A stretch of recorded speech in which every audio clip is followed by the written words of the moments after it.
na naruroon din sa okasyon yun, si Kamentong.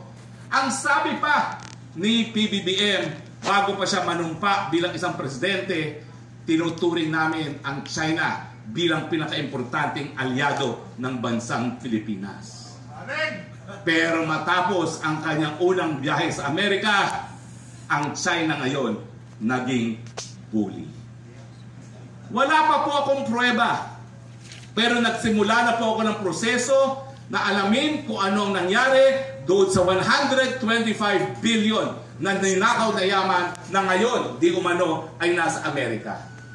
Dahil pag nalaman natin kung ano ang nangyari dyan sa tagong yaman na yan, malalaman natin kung bakit bumalentong ang PBBM at ngayon kinakaladkad ang ating bansa.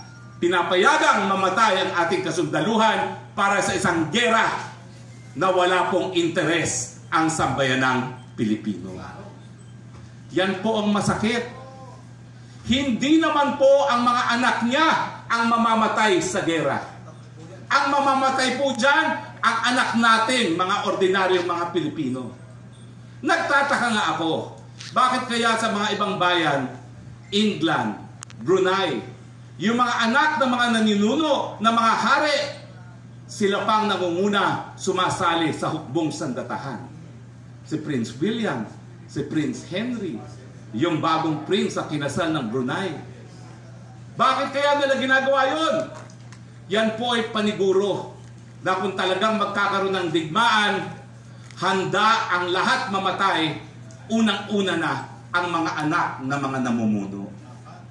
Pero saan pupunta si Sandro at ang mga anak ni Marcos pag tayo'y nagkagera?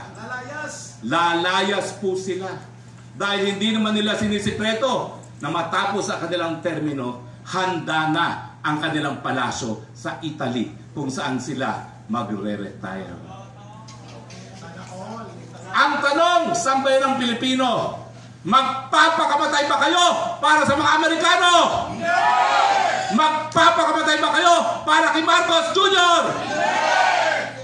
Kaya nga po, binati ko kayo nang sa simula pa lang ng aking talumpati dahil sa pamamagitan lamang ng edukasyon at paglilinaw ng issue sa sambayan ng Pilipino na talaga naman pong binrainwash ng mga Amerikano na sila'y kaibigan natin, yan lang po ang susi para maisalba ang ating mga kababayan sa kamatayan sa isang gera na makikinabang lamang ang mga Amerikano. Maraming salamat po sa inyong pakikibaka.